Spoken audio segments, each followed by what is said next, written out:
কৰিলে যি অৱস্থা আজি অগপৰ হৈছে দুজন ব্যক্তিৰ বা তিনিজন ব্যক্তিৰ দল যি দলে অসম আন্দোলনৰ পৰা জন্ম হ'ল বিজেপিৰ লগত মিত্ৰতা কৰি আৰু বহল হ'ব লাগিছিল আৰু শক্তিশালী হ'ব লাগিছিল অসম চুক্তি আখৰে আখৰে ৰূপায়ণ কৰিব লাগিছিল এতিয়া বিজেপি জালত ভৰি দি লাহে লাহে লাহে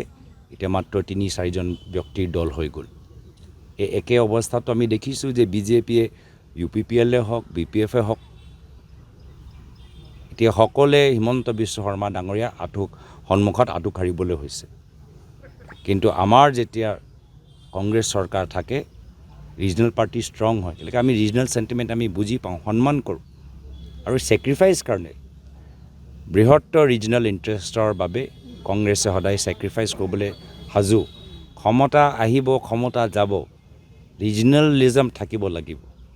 ৰিজনেলিজম আৰু নেশ্যনেলিজমৰ মাজত এটা ভাল সম্পৰ্ক হৈ থাকিব লাগিব এই কাৰণে উত্তৰ পূৰ্বাঞ্চলত বিভিন্ন ৰাজ্যত যে জন্ম কেনেদৰে হৈছিল ৰিজনেলিজমৰ ওপৰত লিংগুইষ্টিক আইডেণ্টিটিৰ ওপৰত লেণ্ড আইডেণ্টিটিৰ ওপৰত সেইকাৰণে মেঘালয় হওক সেইকাৰণে আপোনালোকৰ মিজোৰামে হওক এই সব আমাৰ কংগ্ৰেছে বুজি পায় সেইকাৰণে উত্তৰ পূৰ্বাঞ্চলৰ মানুহৰ বিশেষ যে আৱেগ আছে এইটো বুজি পায় আৰু এইখিনি কথা বিজেপি নাজানে তেওঁলোকে only one nation one party তেওঁলোকৰ উদ্দেশ্য হ'ল ওৱান নেশ্যন ওৱান পাৰ্টি নো AGP নো BPF নো UPPL আৰু এই ওৱান নেশ্যন ওৱান পাৰ্টিক মাত্ৰ কংগ্ৰেছে যুঁজ দিব পাৰে মই তেনেকৈ ক'বলৈ নিবিচাৰোঁ হয় কংগ্ৰেছ যেতিয়া কেন্দ্ৰত আমাৰ চৰকাৰ আছিল ৰাজ্যত আমাৰ চৰকাৰ আছিল প্ৰায়ত মুখ্যমন্ত্ৰী তৰুণ গগৈদেৱ আছিল সেই সময়ত আমি বিচাৰিলে BTR অঞ্চলত কংগ্ৰেছ দলটোক বহুত আমি শক্তিশালী কৰিব পাৰিলোহেঁতেন কিন্তু এয়া হ'ল কংগ্ৰেছৰ চিন্তাধাৰা যে ক্ষমতাতকৈ বেছি গুৰুত্বপূৰ্ণ হৈছে শান্তি আৰু নিজৰ দলটোক আমি নিশ্চয় ভাল পাওঁ কিন্তু যিসকলে বড়ো নেতৃত্বই স্যাক্ৰিফাইচ কৰিছে নিজৰ জাতিৰ কাৰণে তেওঁলোকৰ আৱেগ আমি বুজি পাওঁ এজন বিশেষ জনগোষ্ঠীৰ নিজৰ জাতিৰ প্ৰতি যে টান থাকে সেইখিনি কথা কংগ্ৰেছে বুজি পায় এইটো আমাৰ কংগ্ৰেছৰ DNAত আছে বিভিন্ন জনগোষ্ঠী জনজাতিক সন্মান দিয়াটো আৰু সেইকাৰণে কেন্দ্ৰত ৰাজ্যত চৰকাৰ থকা সত্ত্বেও নিজৰ দলৰ আমি বলিদান দি বৃহত্তৰ BTR অঞ্চলৰ শান্তিৰ স্বাৰ্থত স্থানীয় BTR সেই সময়ৰ নেতাসকলক তেওঁলোকৰ ত্যাগ আৰু বলিদানক সন্মান কৰি আমি নিজৰ দলটোক পিছত ৰাখিলোঁ BTRৰ মানুহক সন্মুখত ৰাখি স্বাভাৱিকভাৱে এনেকৈ কৰিলে আমাৰ দলৰ অলপ ক্ষতি হ'ল কিন্তু যোৱা কিছু বছৰৰ পৰা আমাৰ দলৰ স্থিতি আমি লাহে লাহে আকৌ বিল্ড আপ কৰিছোঁ ৰাইজে দেখিছে যে কংগ্ৰেছ দলে BTRৰ সম্পৰ্কত নিজৰ স্যাক্ৰিফাইচ কৰিলে কিন্তু বৰ্তমান বিজেপি চৰকাৰ আজি তেওঁলোকে স্থানীয় বড়ো নেতৃত্বক তেওঁলোকৰ বলি দিছে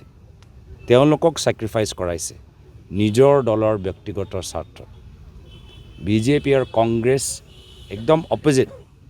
কংগ্ৰেছে নিজৰ স্যাক্ৰিফাইচ দিলে আৰু বিজেপিয়ে UPPLক স্যাক্ৰিফাইচ কৰিছে BPFক আজি একদম দুৰ্বল কৰি পেলালে ৰিমোট কণ্ট্ৰলটো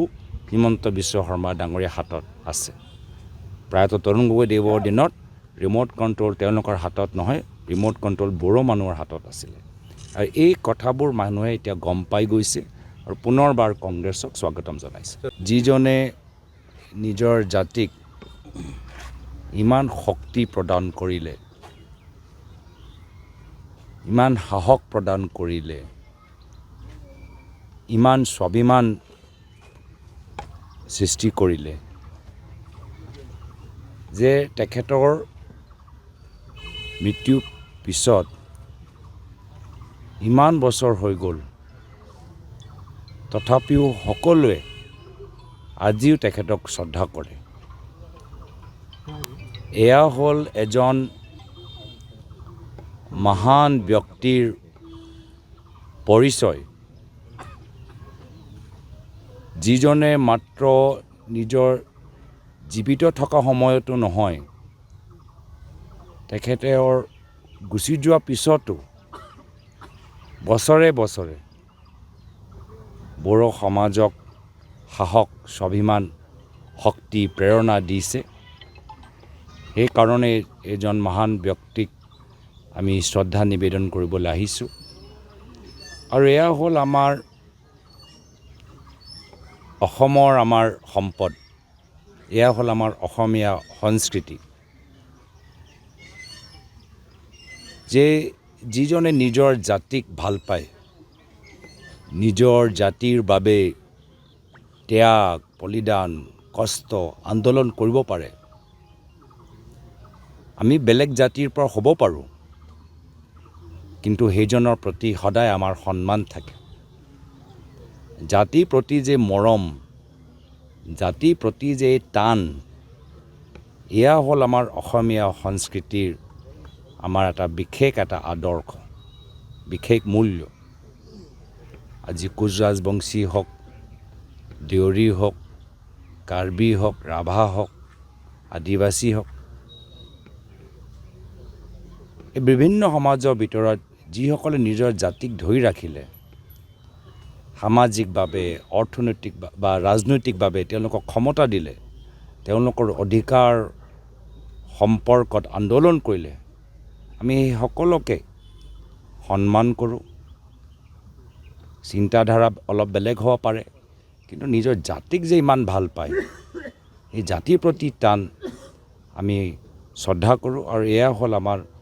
অসমীয়া সংস্কৃতিৰ। যিকোনো খবৰৰ বাবে যোগাযোগ কৰক 7099017330 লগতে 7099017110 নম্বৰত।